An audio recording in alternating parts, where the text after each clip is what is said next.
Now you can see there is an additional duplicate post option appearing. And next, all you have to do is input the number of duplicates you want for the post. And once that's done, just click on duplicate to generate them. Set. And just like that, the copies are generated, all ready to customize.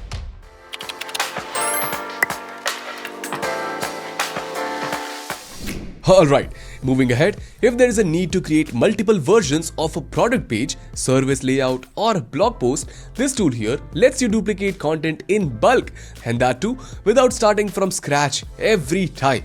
To do it, in the settings panel, you have several options to customize, which decide if all users or only the original author can duplicate content.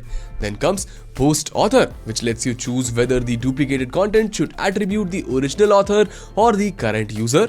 Next up is post date, and through it, you can set the duplicated content to retain the original date or update to the current date. Moving on to post status, this will help you in defining the status of the duplicated content such as draft, published or pending reviews. Talking about the post fixed text next, through which you can add custom text to append to the title of the duplicated content for easy identification.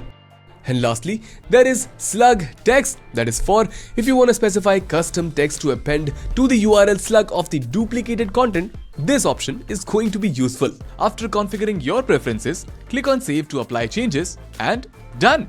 Now it's time to see how it works in real time. To witness this, head over to Posts and hover over any created posts up here. Now you can see there is an additional duplicate post option appearing. And next, all you have to do is input the number of duplicates you want for the post.